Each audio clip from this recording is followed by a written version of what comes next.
Right, okay, sorry, I'm new. Hello everyone, welcome to Ryerson Artspace, the 2020 COVID year of change. This is our first of many, hopefully, speaker series where Artspace is going to team up with faculty members and bring you some curriculum enhancement conversations between some very exciting artists. My name is Joshua Batubelu. I'm the new manager of Artspace Ryerson, and I'm looking forward to working with everyone. I'm gonna pop my video off and let Liz introduce Liam and Pat. And yeah, so take it away. And I'm available for questions, and I will be watching the YouTube live chat to funnel any questions from there to the artist directly. Okay. Thanks, Josh. Welcome, everyone. Thank you for joining us today. My name is Liz Akiriko, and I'm a lecturer in the photography department at Ryerson School of Image Arts, and I'll be the moderator for today's talk. First off, to address the protocols of Ryerson University, I would like to acknowledge Toronto is in the Dish with One Spoon territory. The Dish with One Spoon is a treaty between the Anishinaabe, Mississaugas of the Credit, and Haudenosaunee that bound them to share the territory and protect the land. Subsequent Indigenous nations and peoples, Europeans, and all newcomers have been invited into this treaty in the spirit of peace, friendship, and respect. And personally, as a Black, unsettled, and uninvited guest on this land that I have called home for my life, I offer my appreciation and solidarity to the First Nations, Inuit, and Métis peoples, the original stewards of the land, as I walk alongside to continue to challenge and disrupt systems of oppression and colonization. I would like to thank Ryerson's Artspace Gallery for hosting today's discussion on the ethics of documentary photography. And so now I'll introduce our panelists and we can get started. So Pat Kane is a photographer in Yellowknife in the Northwest Territories. Pat takes a documentary approach to the stories impacting Northerners with a special focus on Indigenous issues and empowerment. He approaches his subjects with respect and empathy, giving people a collaborative sense to the photo-making process and creating visual stories that are expressive and intimate. He is also part of the photo collectives Natives Photograph and Boreal Collective, and is a selected 2020 World Press Photo Jupe Swart Masterclass participant, and I believe the only Canadian participant in this round. Pat identifies as mixed Indigenous settler and is a proud Algonquin Anishinaabe member of the Temiskaming First Nation. Liam Maloney is an award-winning documentary photographer, artist, and filmmaker based in Toronto. His installations and photographs have been widely exhibited, from the Nobel Peace Center to the MoMA. His work examines the intersection of technology and intimacy in contemporary conflict zones, where the experience of living through war is heavily mediated by smartphones, social media, propaganda, entertainment, algorithms, and neural networks. He is currently completing an MFA in documentary media in the School of Image Arts at Ryerson University. So welcome, Pat, and welcome, Liam. I think we can get to it. When I was thinking through the questions that I had for you yesterday, I realized that I hadn't touched on the state of the world, and that seems strange. So I'd like to start by asking how you're surviving the global pandemic, uprisings against anti-Black police and systemic racism and violence, and just the general chaos of the world right now. So I guess I'm wondering if 2020 has impacted the way you consider the ethics of your work and your life. So, you know, just a very casual, easy peasy kind of question to open things up. Thanks so much for having us, Liz. This is awesome. And it's a great opportunity to share some of our work and what we do and the people we work with. I'll apologize in advance if you hear any banging and crashing in my house. We're in the middle of a renovation. So there's like, if it sounds like my house is gonna fall apart, I hope it's not, but we'll go with the flow. Yeah, big question right off the top. I live in Yellowknife, Northwest Territories, and a lot of my work is based in Northern Canada. we've been really fortunate with COVID that we have 0 cases, I believe, across all 3 territories, and we've only had, you know, maybe 10 or 15 cases total that have all recovered. We're doing well. We're keeping our borders closed to the south. No offense, we love you in the south, but you're not allowed to come here unless you really need to. But we also realize that our communities are really vulnerable. A lot of people outside of the capital cities in the north are scattered across a massive landscape, like, you know, almost the size of southern Canada total, right? And there's only 3 hospitals, 1 in each territory. So we're very conscious of how it can impact people here. And we're really working hard to protect our elders and our knowledge holders here. Yeah, it's nuts what's happening around the world. Like I feel like I'm sitting up here on a bit of an ivory tower looking down at the world and seeing what is going on. And it's maddening, it's frustrating. And I really hope that people can pull together and get through this and come out strong on the other side, because it's from politics to police brutality to even Indigenous and white settler harvesting rights in Nova Scotia. It's driving me nuts. And I hope people can recognize what's going on and fight the good fight at the end of the day. But yeah, I probably could go on for an hour on this, but thanks for the question, Liz. Like Pat, I'm profoundly disturbed by what's happening around the world, particularly down south. I am a dual citizen of Canada and the United States, and I can't believe what is happening with the leadership of that country. It's been, I feel very fortunate being here in Toronto, but it's been somewhat frustrating as a documentary practitioner to be restricted to, you know, I can't really travel outside of the country right now. A lot of my projects have been put on hold. So I guess that's how it has affected me professionally. On a personal level, as a parent, it's been an interesting and rewarding 6 months staying home with my son and just doing my best to keep him entertained and happy and learning. And I'm watching social justice movements, especially in America, with a lot of interest. I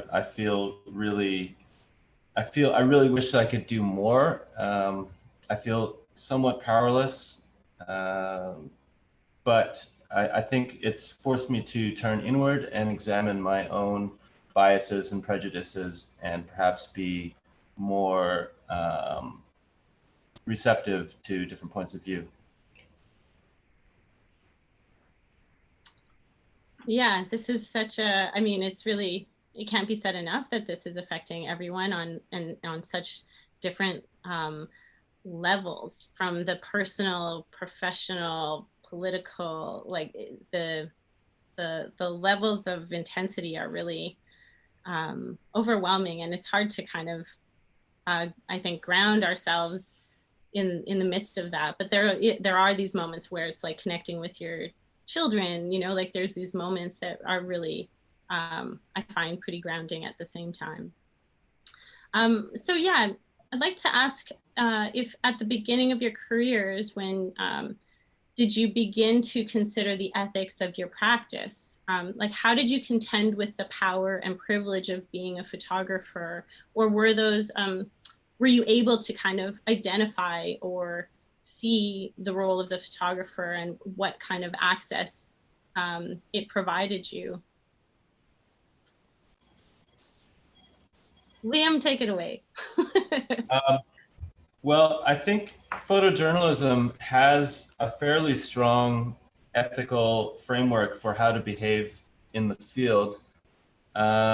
But that framework does not address the power imbalance between the photographer and the subject that is often present, whether it's because you are a Western photographer working in a country that does not enjoy the same privileges and benefits that you do, or whether you're photographing somebody from a marginalized part of society who has an entirely different experience. The way that you impose your gaze on them is never something that is discussed in photojournalistic practice. So I have to say that early on, I was mightily impressed with the privilege I had walking around with a camera, but perhaps less engaged with some of the issues of power and privilege that now inform my work.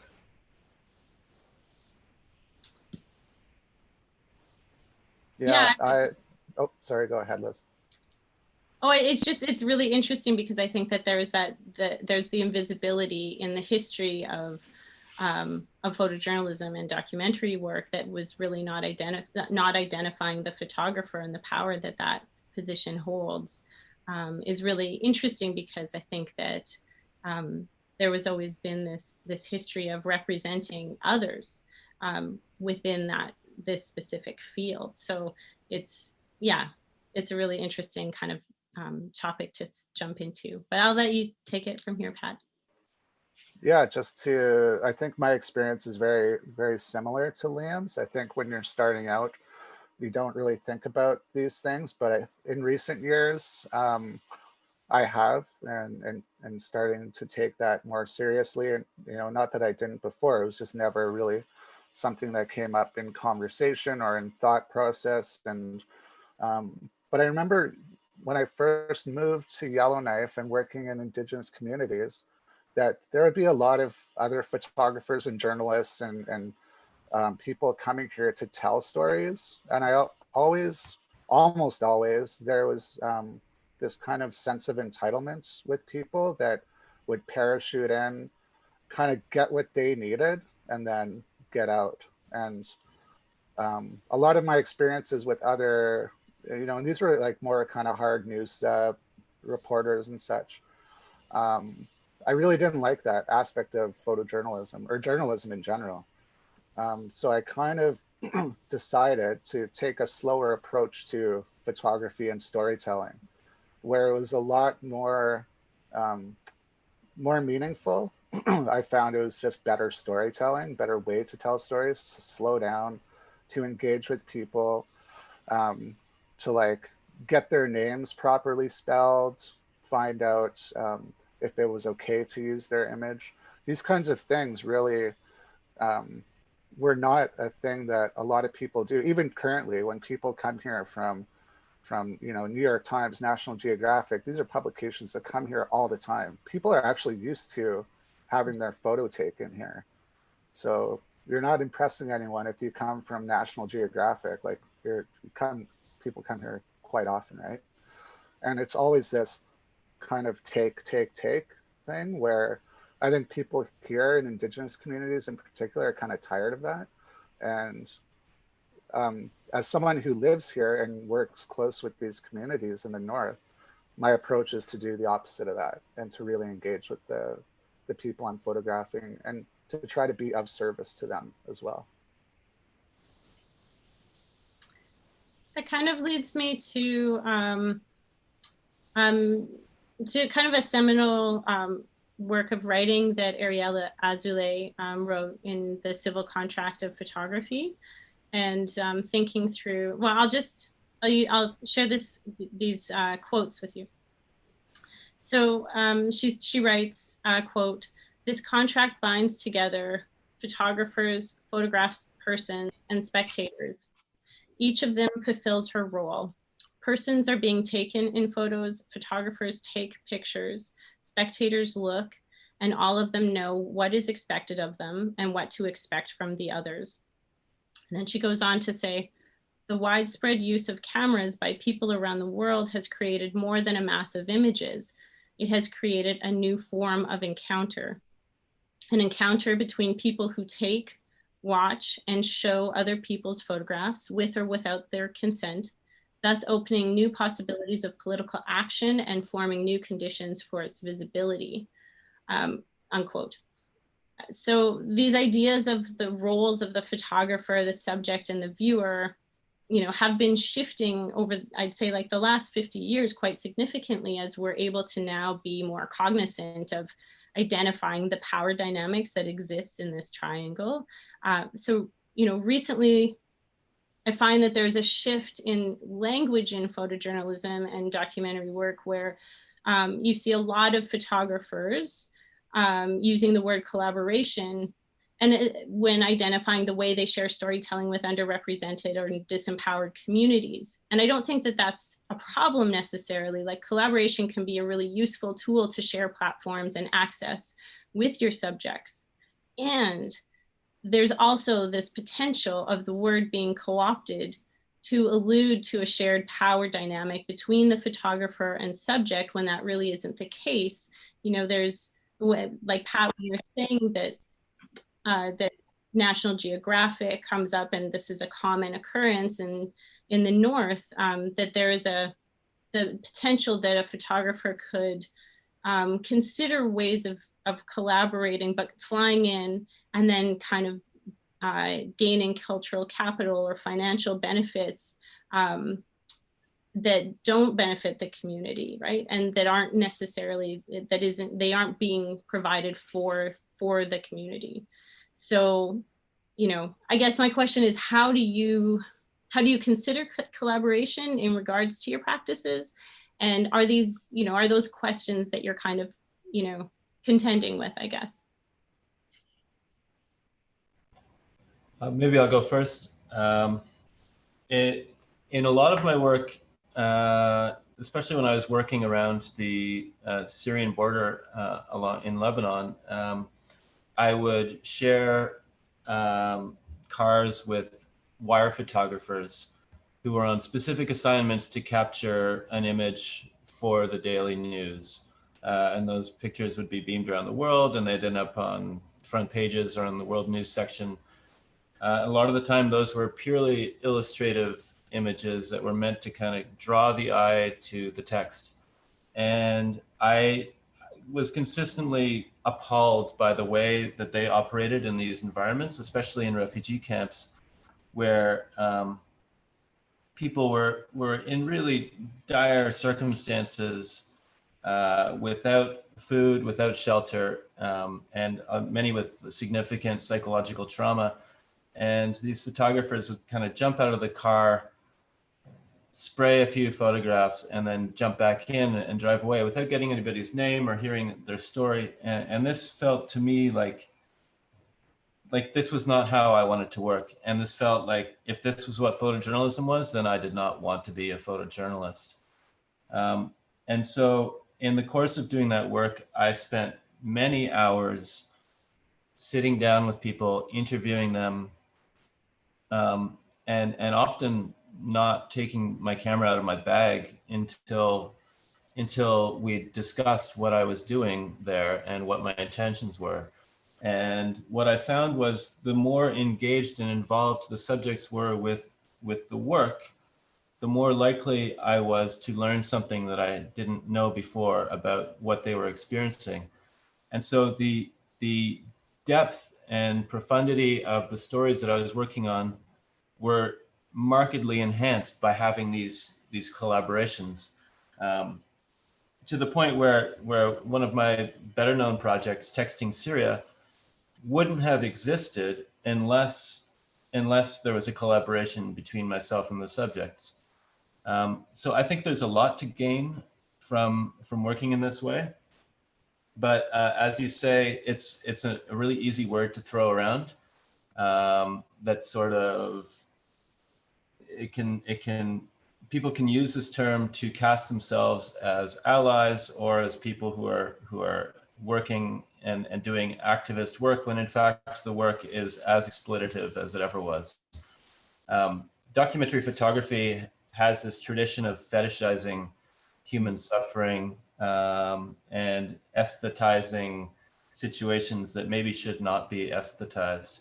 But it's interesting to see this reflexive turn in documentary storytelling, where we're starting to address some of these systemic issues in the practice and move towards a better way of working. Yeah, I just want to follow with what Liam said, and I agree totally with everything. It's a term, collaboration, that can get kind of confused and lost, and it's kind of how you define it as a photographer. For me, it doesn't literally mean we sit down and we collaborate on every image that I take, like they're a part, just say they're doing art, for example. Like, I don't normally include their art as like a photo illustration with my photography. And a lot of people do, a lot of fine art photographers do. I have friends who do, and it's beautiful, awesome stuff. I'm more of a documentary photographer. So for me, collaboration just means that yeah, taking your time, making sure people understand what you're doing, why you're doing it, why their story is important, and how, if they want to be part of that story. That's what I mean about collaboration, right? And I think a lot of people do. But if you are just kind of running and gunning, like Leah mentioned, that is not. And so you have to define it clearly for yourself. And yeah, it's a tough one. This is the hardest question, I think, I've come across when it comes to this, because it is such a open to interpretation in a way. But yeah, I really appreciate it, and I hope that people do start to just really get in there with the people that they're photographing and telling stories about, and getting, you know, consent and getting permissions and all these things that are super important to telling the story in a meaningful, genuine way.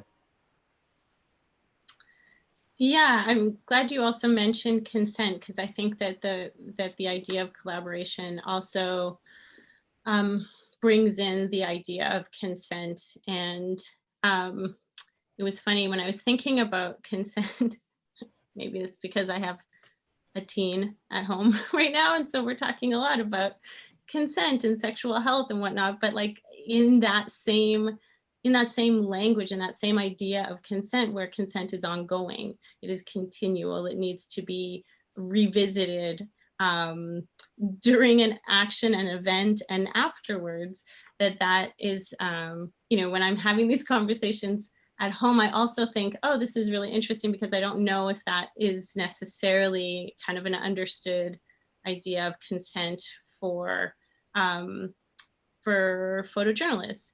And it's a tricky one. Like, I think just like collaboration, these are really challenging, because I think language often is co-opted by dominant culture to maintain status quo and to maintain power dynamics. So I think that the ideas of collaboration and consent can get murky sometimes. But Latoya Ruby Frazier spoke at Ryerson last year, or maybe a year and a half ago, and she was talking about how she maintains relationships with a lot of her subjects afterwards, ongoing, like that there's this continued relationship building that it surpasses consent. But I wonder if that's you know, if you're, I'm wondering what your approach is to consent. I'll just continue on for a second. I saw a really great quote. Josue Rivas, he's a member of Natives Photograph. He gave a talk, I think, yesterday. I believe it was at Photoville, I'm not sure, but he basically summed up very beautifully kind of my approach, and that's to think not of your audience, but to think of the people that you're photographing, and those are the people that you should be serving. Even as a photo, like if you're doing hard news, think of the people that you're impacting and the story that that they're dealing with, and you will still have an objective view and approach, because you're doing a story, even if it's negative about a person in a community, that community wants to know about that story, right? So you're not just going in and telling a generalized story about a group of people.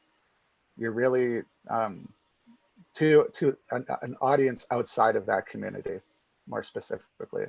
So if you're going in with that thought process, you're already kind of there, that you're not doing it for an editor, you're not doing it for the Globe and Mail's readership, do it for the people that you're covering. And that will really make you a better storyteller, but also make you your approach more ethical in a lot of ways. And with consent, I mentioned before, just kind of really explaining why you're there, what you're doing, how their image will be used. And if they're cool with that, I actually am working on a project right now where there's a photo of a young girl, she's probably like 7 years old, at a funeral. And the editors that I'm working with really love it. And they're like, oh, we got to use this. I'm like, let me check with their parents first. And they're like, well, you know, you don't have to. This is like photojournalism. I'm like, I know I don't have to, but I want to because I live here. And it would be weird if this little girl's picture was blasted all over the world and they didn't know about it. And that's just me. And I just reached out to them on Facebook, and it took literally 5 minutes. And they're like, yep, no problem. Thanks for reaching out. And that alone is like just a good thing to do. I don't know.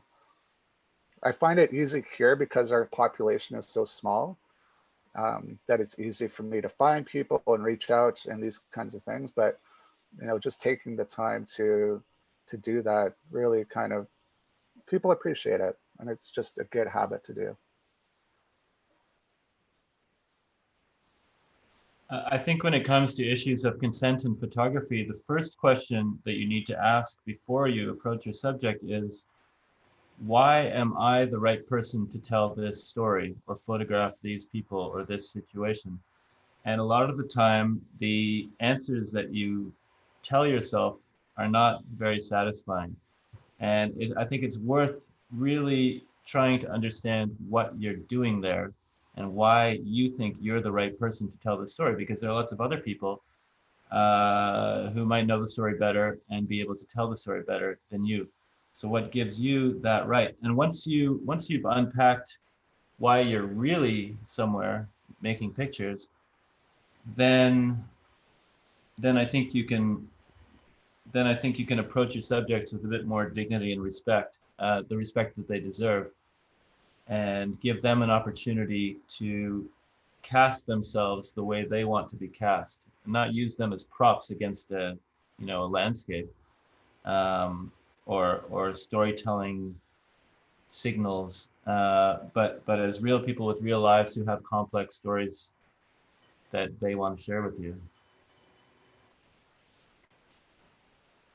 Yeah, there's it's really interesting. I'm really happy that you brought up a specific example too, Pat, because I'm wondering if each of you could discuss kind of the process of working on a story with a client or a magazine or newspaper, and how you develop your relationship with art directors, photo editors, and how you're like what kind of power you provided, and kind of what creative aspects do you have to be willing to share in telling those stories. So for example, the fact that Pat, that you said you wanted to confirm that you would be allowed to use this image of a young girl, and that wasn't necessary, but it was necessary for you. Like, are there kinds of other examples similar where you had to, where there was either a pushback where you had to, where a story was wanting to be told in a specific light that you were unwilling to,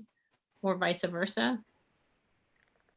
And if I could just jump on to that question, I think it's really helpful. Like in that situation, if the girl's parents had said no, but your editor still pushed for that photo, what are some tools that you have used to negotiate when an institution that you're working for is making their desires known, but that's contrary to kind of the ethos of working that thing? Also, there's some questions in the chat just to let you know. Just like, yeah, specifically, if the parents say no, I would say no. Like that's kind of the end of story. There is kind of no real negotiation, because then, you know, it just becomes, you know, maybe I would go back and explain if it wasn't clear, but usually I will just like respect that decision, and it won't be used in the story, and I'll just insist that it isn't, or else the story doesn't run. And I think I'm at a point in my career, or maybe I'm just getting older, but I honestly don't care what photo editors think right now. And that's not to like say that I don't want work and I don't want to work with people, but they don't get to tell me what the story is if they're not here beside me, right? And so I think that takes a lot of time to get to that point, but just being secure with your work and with your story and with the people that you are working with, it's really empowering, and also it just gets a better story in the end.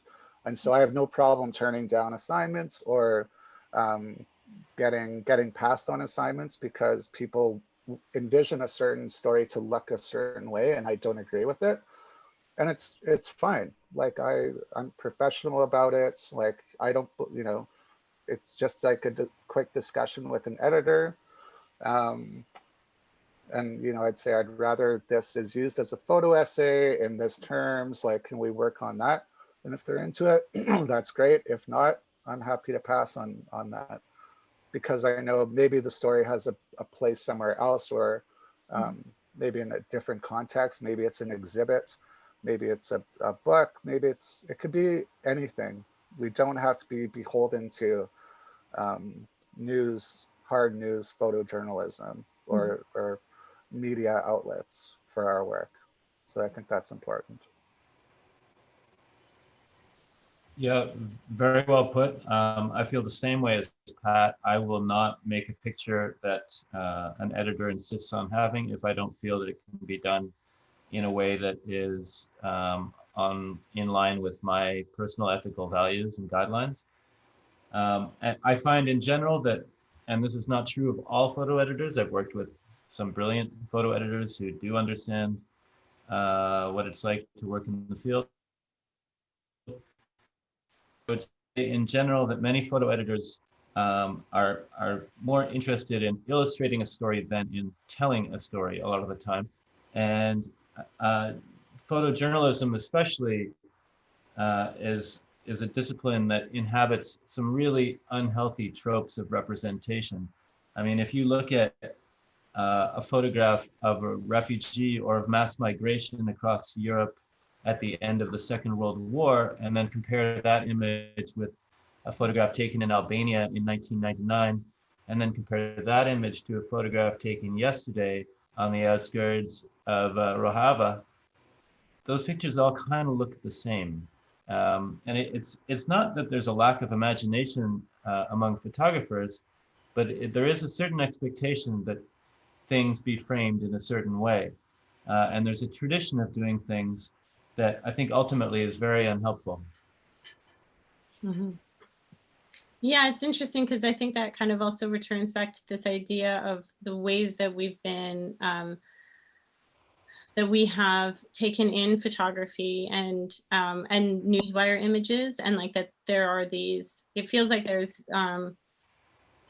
specific tropes or specific ideas that are being, that are replaced numerous times, you know, like that are, there's like a form that's being updated, and that there's a reliance on this kind of structure in terms of what kinds of images we see of refugees, of, you know, of certain types of crises, and that there's this history that has to be disrupted, and it's a really, I think that it's a really challenging job to do. And I think that especially because there are all these systems of replacing and, like, you know, yeah, maintaining this structure. There's a question here in the chat that I will ask you guys. It says, what are some of the ways you feel you give back, Pat? And at what point does photographing less fortunate individuals, such as in refugee camps, come from spreading awareness? So start at spreading awareness to exploitation. Are those things that you're both contending with? Yeah, for me, mentorship is a really big part of my practice, especially for people in communities that I'm photographing. So I'll spend quite a bit of time in communities here in the Northwest Territories working on a single story or a project. And I try to encourage people to reach out to me and to follow along, shadow, ask me questions, shoot alongside me. I don't really like the term assisting because I feel that's more of like you're helping me rather than I'm helping you. So I do try to, getting back to the collaboration aspect of it, that's one way that I collaborate with communities and individuals. So yeah, mentorship is huge. There are a lot of people who don't get opportunities, especially in Northern Canada. And, you know, even for me, I wish I had a mentor when I was first starting out. Everything I've done has been on my own, and it's a lonely, you know, it's a lonely practice generally speaking, but especially when you live in a remote part of Canada. So you kind of have to find your support through the internet or through collectives and things like that.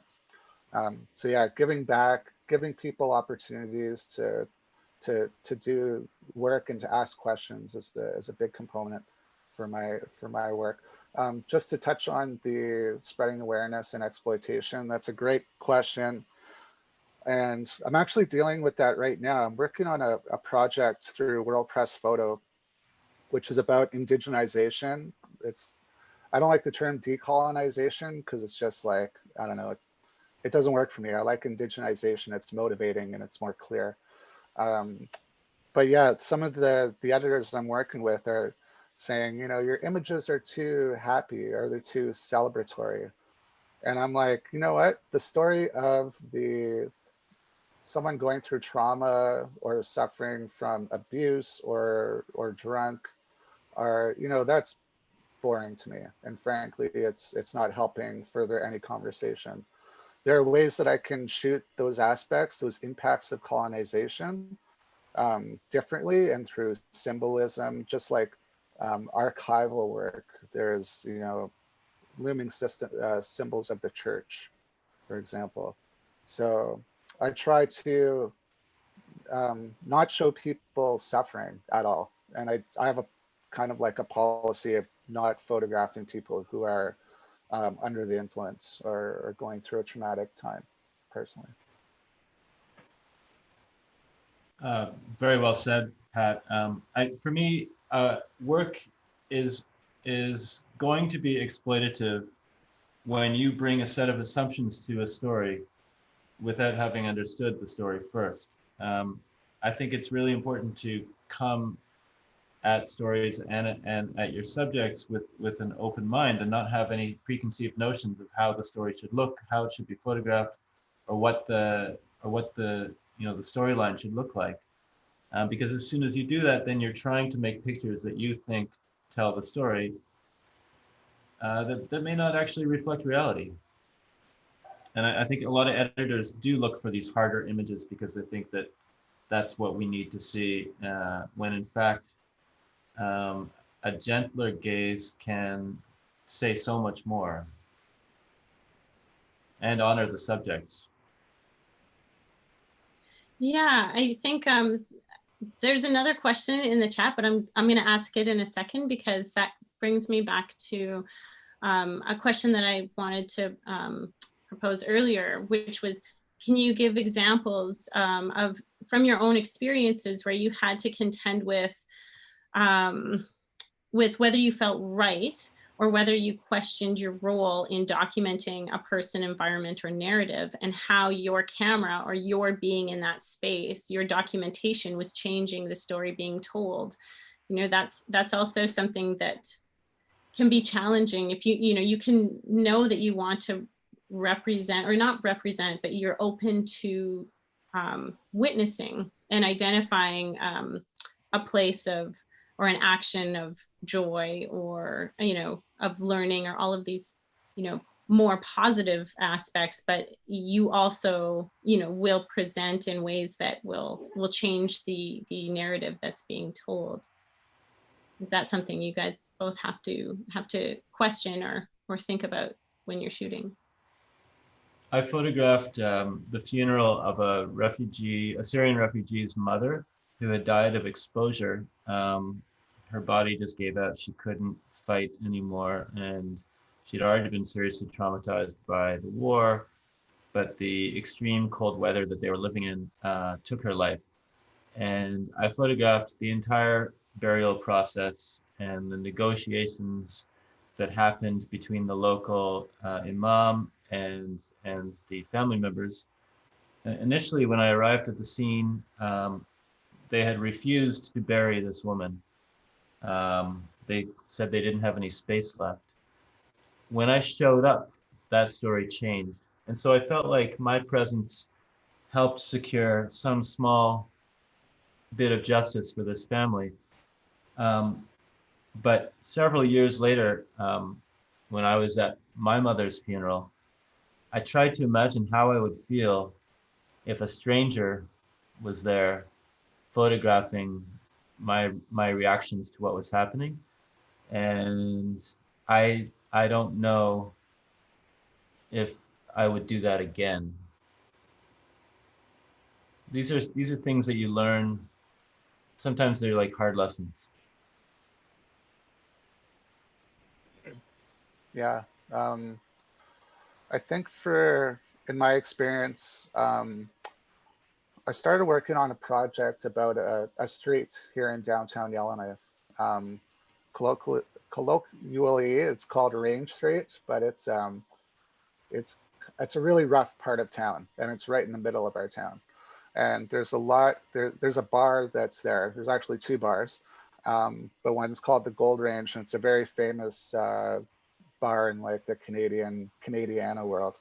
And a lot of politicians go there, a lot of tourists go there. Friends and family always make a stop there. But there's also a ton of people who have social issues, who live on the street or go to the bar often. And me and my friends were like, it'd be good to do a documentary about this street because it really hasn't been done before in a meaningful way. And when we started doing it, it was more about the bar and the streets, and then we needed to introduce some characters, as we're all told in journalism. Most of the people were intoxicated and were on drugs and would, go off on tangents, and it felt weird. It didn't feel right at all. So I basically stopped doing the project because something was just like, this is kind of weird. And I think when we're younger and starting our careers, I see a lot of people photographing homeless people and street people. And I generally now think that really sucks, unless there's, some really captivating aspect to it. I generally stay away from that now. And I kind of, I regret working on that project, but it was also a good learning experience for me of what not to do and what I was not comfortable with. Yeah, I think both of your experiences really highlight the fact that this is a process, right? In terms of understanding, like, what are your boundaries? What are the limits of of how you're contending with your own ethics, and also the experiences that you also have, like the lived experiences that will affect and change the way you approach your own practices. So there's a question here from Ruisi. It's how to ask somebody permission to photograph them. Is there a way you tend to approach?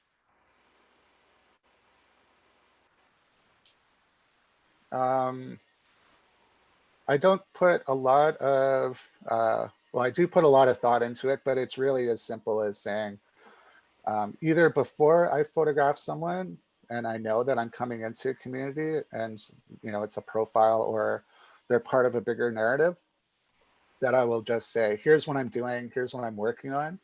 And I'd be as clear as I can where their image might be published, what the angle of my story is, all these things. And so that's how I ask permission.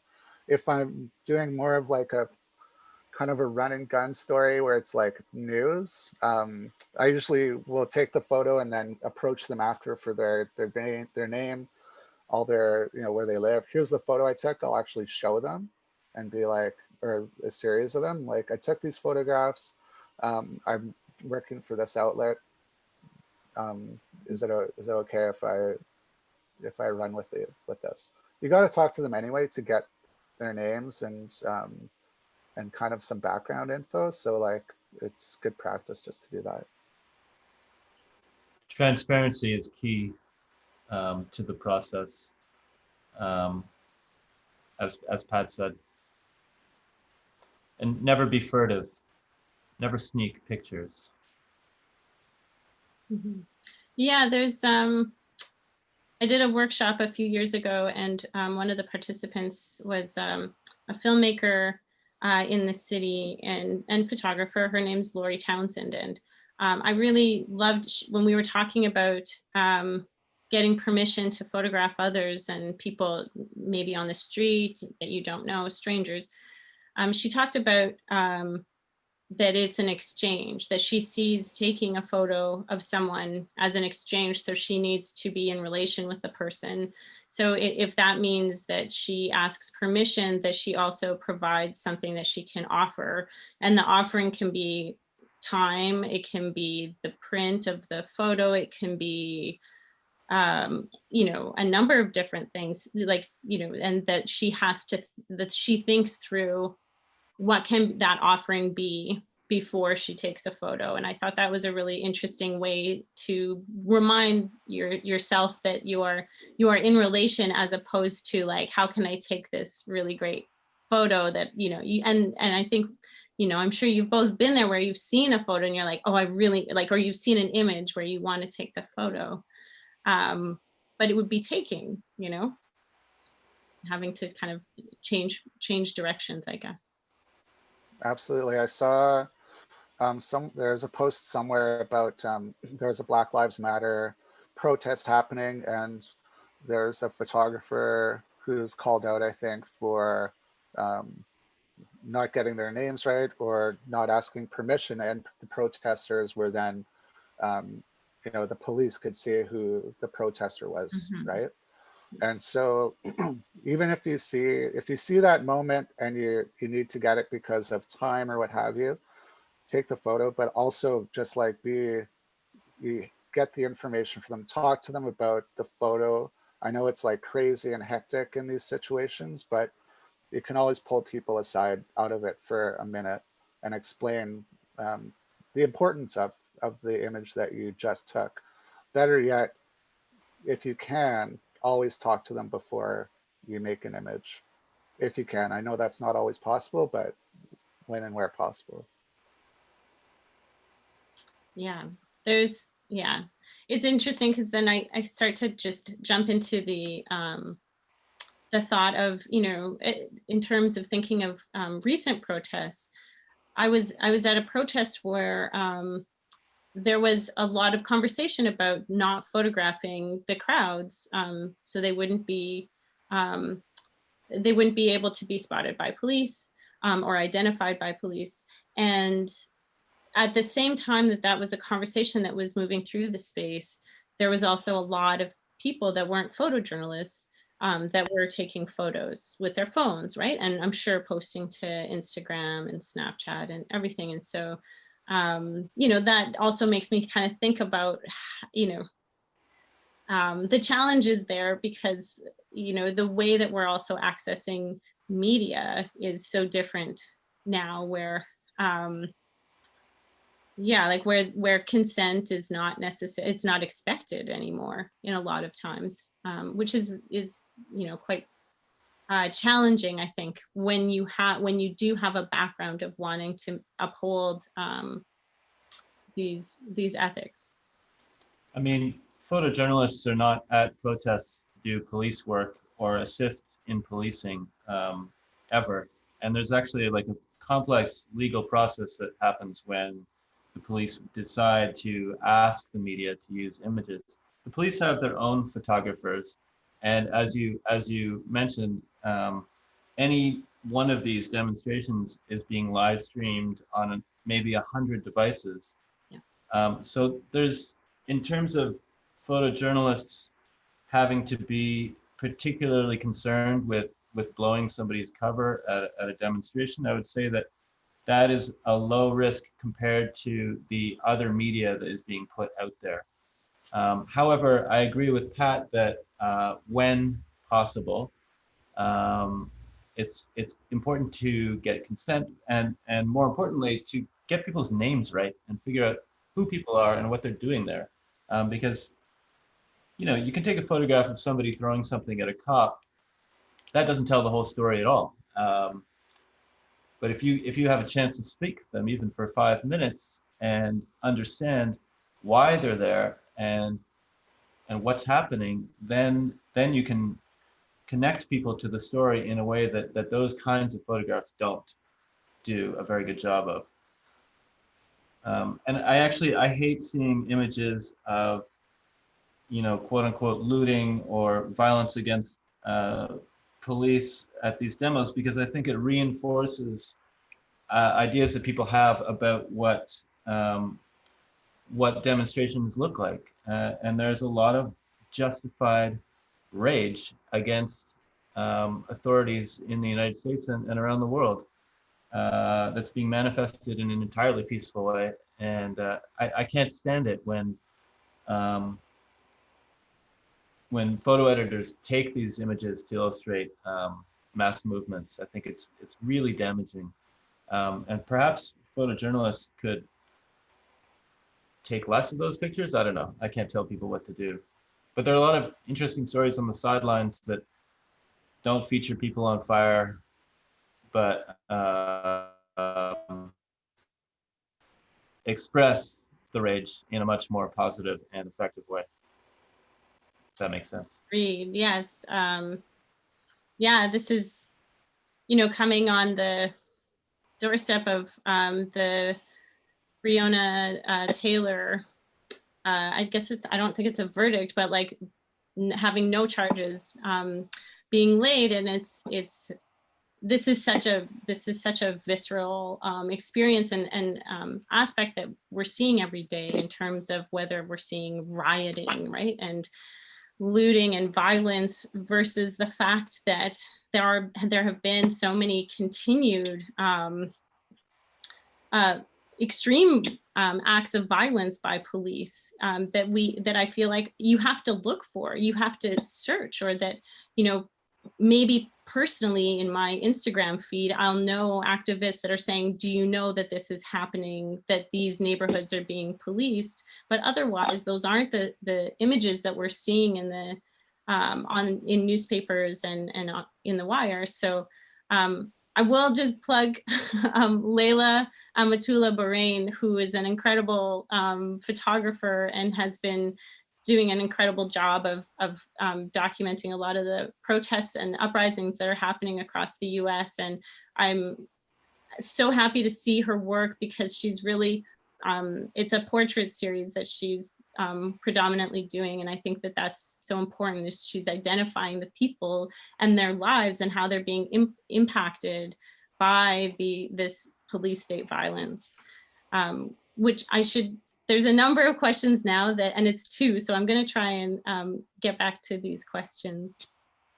So Claudia Pollack asks, as an outsider, how do you recommend entering a space that's emotionally charged or a space impacted by trauma? How do you navigate that respectfully? I don't do a lot of stories that are that intense, where there's an obvious trauma that just happened, for example. Yeah, the bulk of the work I do is really slower and more cultural, but I can talk to you a little bit about that, about just going into communities and realizing that, you know, I identify as Indigenous. That doesn't mean that I can automatically just do every story about Indigenous people around the world, right? Even in my own region, I still have to know my role, and that, you know, I'm from a city, and like that is very multicultural. So going into a smaller community, even though I live in the north and I identify as Indigenous, doesn't mean that I have that right to just do that, right? So I think just recognizing who you are, what you're doing, and then again, I know I've said this before, but just being crystal clear about your intentions and why you're there, and talking to as many people as you can, and just being a normal everyday person. I mean, I get a lot of these questions about how do you get into these places. It's like, these aren't untouched tribes of the Amazon. Like, we can talk with people and people can talk back and we can have a dialogue. So it's not just being a nice, normal person who shakes someone's hand and looks them in the eye, is like, you're halfway there. So that it's, for me, it's pretty easy. I'm just like pretty easygoing, and I like talking and meeting people. And I think once people get over that of being shy or being worried about how you're going to be perceived, and just being upfront, you will get more access than you probably think.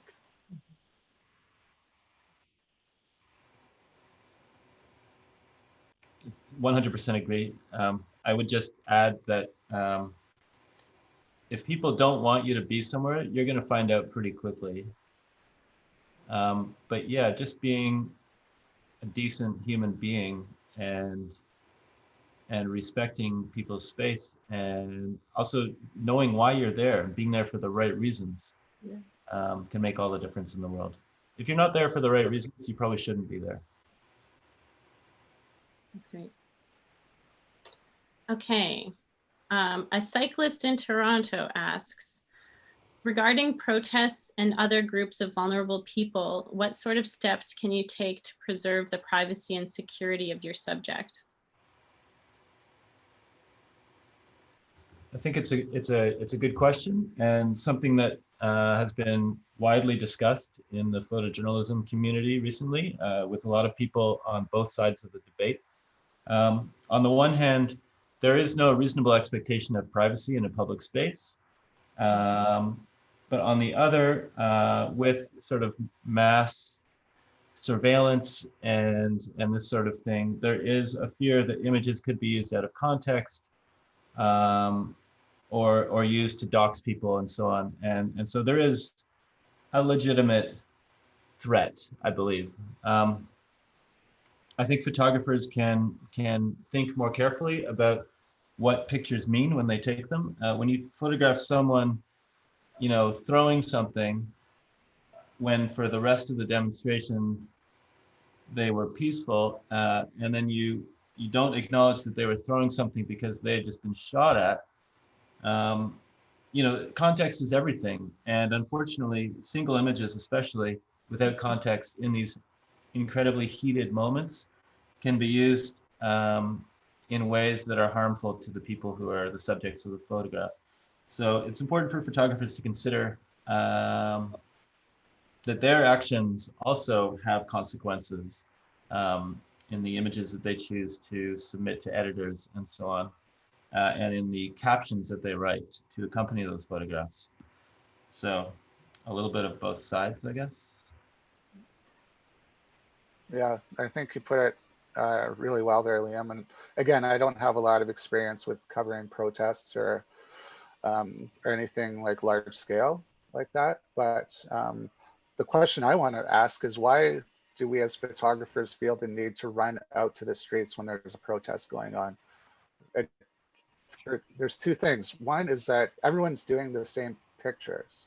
Everyone's making the same images. So why do you want to compete with that anyway? And also it just is a lot better to me if we all just kind of told the story in a different way, in our own way. And maybe it's through multiple images, maybe it's through projects. That would be way more exciting, first of all, but I think you would get a well-rounded picture of what's happening if every photojournalist out there just kind of did their own project outside of the actual protest. Agreed. And let's be frank, a lot of media organizations have not done a good job of telling the stories of marginalized communities. And so perhaps those people should feel that photojournalists are not necessarily trustworthy when it comes to representing them in a public space. Yep.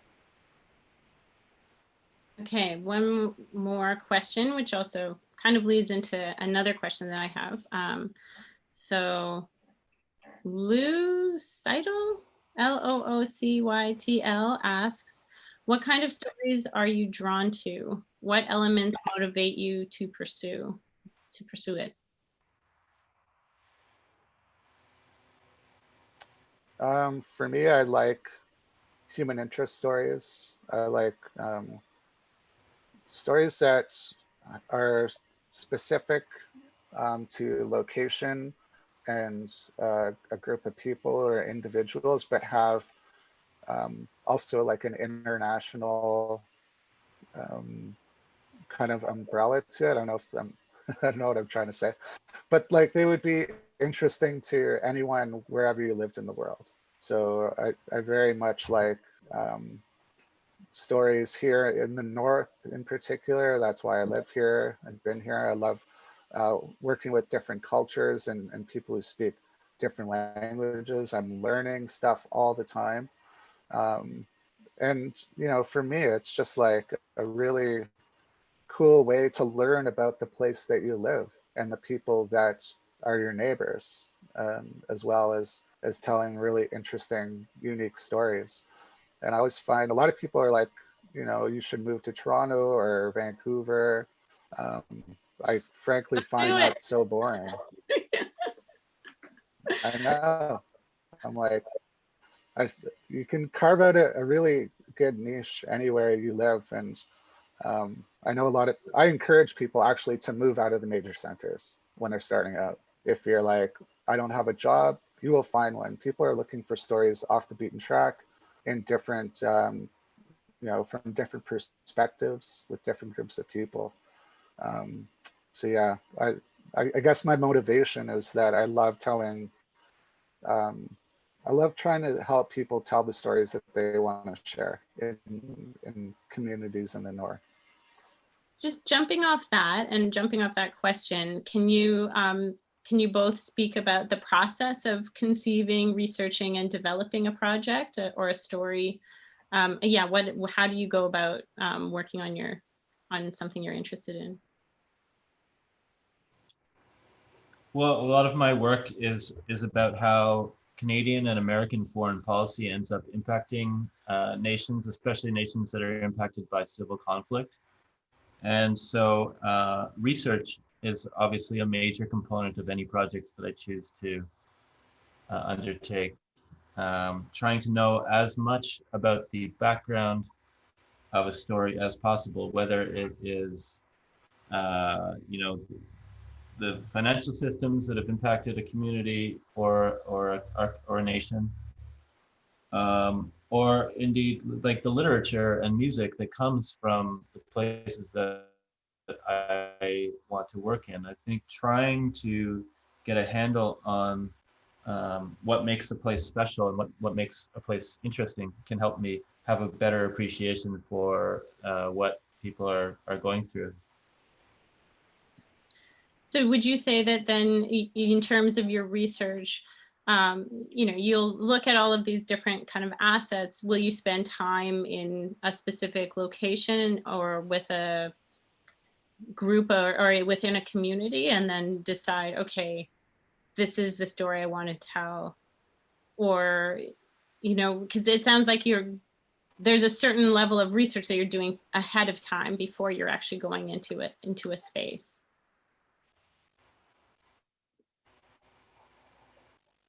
Uh-oh.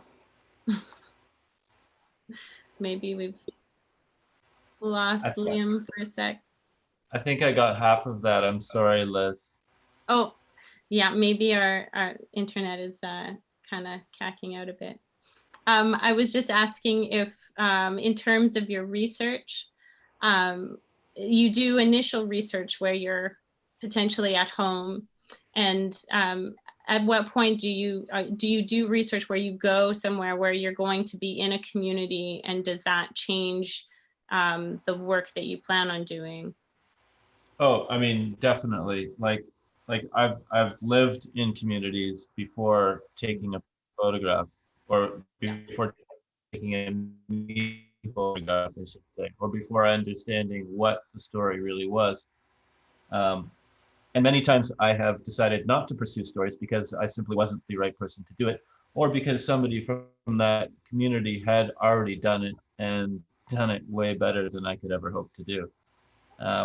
There was a situation recently with the New York Times that you might be familiar with the photographer Tonika Lewis Johnson had been working on a long-term project exploring issues of segregation in Chicago, and she was photographing people on either side of the line, let's say. And the New York Times Magazine was working on a similar story and hired the well-known Magnum photographer Alex Saw for 3 days to tell a similar story.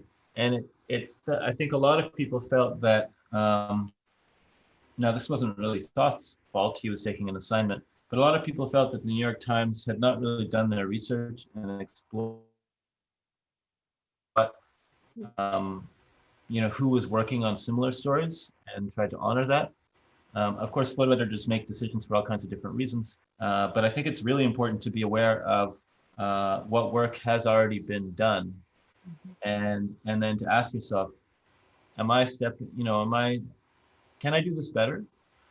Am I undermining the work and labor of people who are from this community, who understand it better? These are really important questions to ask. And yeah, a lot of the time it makes sense to walk away from a story, or to lift up the story that already exists. Absolutely. I was kind of following it semi-closely, and yeah, I totally agree with you, Liam. It was really, I think, just poor form on the part of the New York Times, and clearly someone didn't do their research. But one thing I wanted to add to that too is it's important for photo editors and people who give assignments to not just fall into tokenism, where you're giving stories about protests and violence to the marginalized photographers either. So, don't hire a Black photographer because there's a protest going in a Black neighborhood in a city.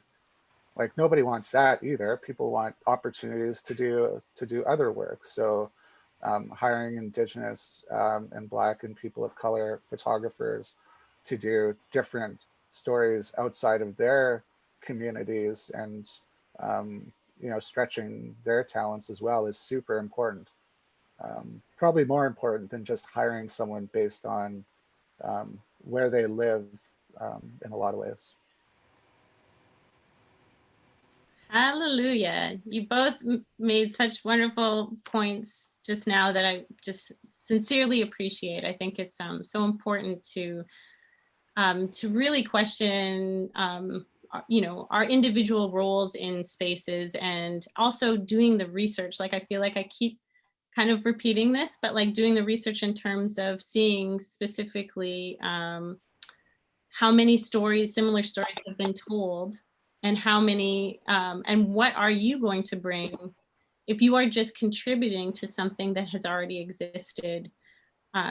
you know, like, is that what you're wanting to do, is to support a specific and singular narrative? And if not, if you decide not to, I think it's really important that we talk about and celebrate people that step back and say, oh, this isn't my story. And actually, you know, Pat is the person to tell that story. Or have you considered this person? Or, you know, like that is really, I think, a new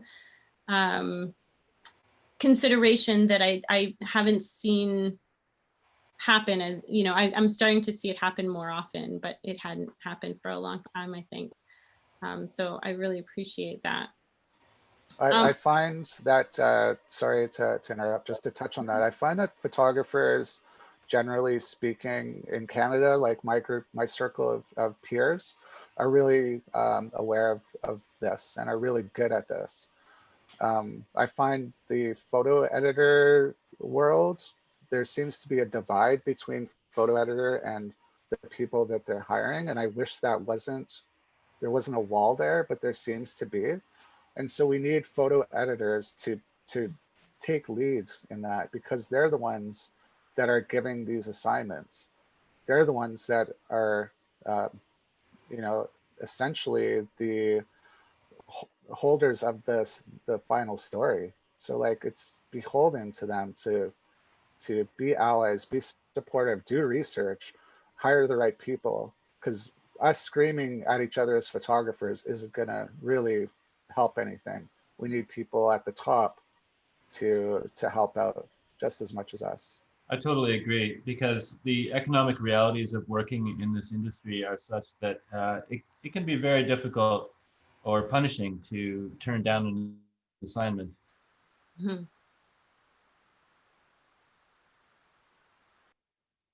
Oh, thanks. I hope we didn't lose Liam. Assignment that Alex saw. Oh no, we didn't hear you. That's okay. How much did you miss? I just heard Soth. That's fine. That's fine. I was just going to mention that for that 3-day assignment that Soth photographed, I mean, Soth is one of the preeminent documentary photographers in the world and works for one of the most notorious agencies of all time. And he was paid $1,500 for the 3-day shoot, which is not, we're not talking about a lot of money. This is what people are kind of fighting over. And in this way, it's really important, I think, for photo editors to take the lead in determining who is the right person for a job, and not to lean on the same names all the time. I agree. There's some amazing. Go ahead, sorry. As a former photo editor, and specifically in editorial, like entertainment media, and not necessarily focused on the newswire, I would say that there's a lot of things that that you've both brought up that are really important things for photo editors to hear. And I think that there's some elements, I would say there's a number of different streams of photo editing, and that some photo editors, there would be a kind of competitive nature in terms of protecting and like kind of holding a den of photographers that you would work with, and that you would develop these relationships that that meant that you were crafting your portfolio out of the work of others, and that was very finite. And I think that is problematic. And I think that there's also a number of photo editors that I've worked with, and that feel very collaborative and very supportive of each other, and saying, you know, does anyone, I think there's a number of photo editors that I've worked with in Canada specifically, where someone will reach out and say, like, do you know any BIPOC photographers working in the prairies? Or, you know, we're sharing a number of different resources, and that's something that I've really appreciated, especially lately. And I think that has been recurring a lot more within the last, I would say, like 10 years. I think, yeah, 10 years ago as a photo editor, that wasn't necessarily the case. I was building my own little secret like list, not that I wanted to hold it, but like that I didn't know anyone else that was having these conversations. So it's important that we kind of address these issues now. But then doing the research, I think that that's also, there is a challenge of the speed at which we are accessing media, which, not to give excuses to the New York Times, but I feel like that there's the delivery of work is, it makes it difficult to actually make decisions where you're actually doing the proper and necessary research that a story is required. So lots, yeah, anyways, I think we've covered so much. I think maybe as a last question, do you both reflect on your own work? You know, do you review your previous work and learn anything from it and kind of devise new paths forward? Absolutely, I think for both of us, but I'll speak for myself. But yeah, totally, it's like an ongoing thing. We're always looking at our work. How can we do better? Aesthetically, how can we tell better stories? Changing our approach. You know, I'm going through my website right now, and I'm just like kind of horrified by some of the stuff that's there.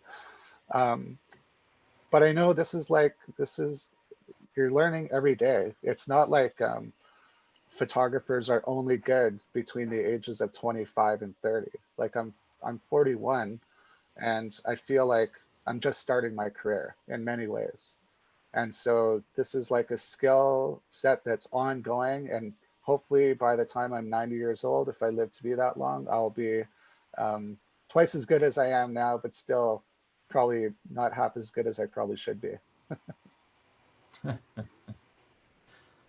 Like Pat, I learn something new every day, and work that I did 10 years ago, I wouldn't consider doing again. I think it's important to try and reinvent yourself and try new things and get out of your comfort zone so that you don't end up taking, you know, the same photographs your whole life, like Salgado or Noctway.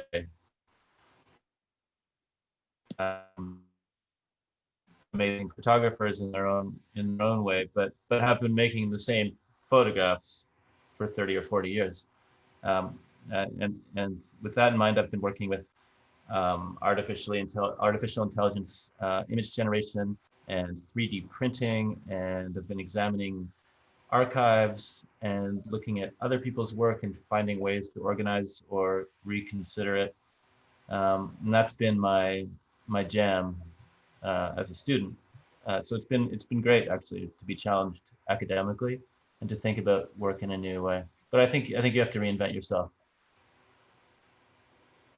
That's great. Thank you so much. This was such a really wonderful conversation. I think we covered kind of a huge amount of territory, and I'm just really appreciative of this opportunity to speak with you both. And thank you to Ryerson's Artspace for hosting this. It will live on the YouTube channel for all to see for future reference as well.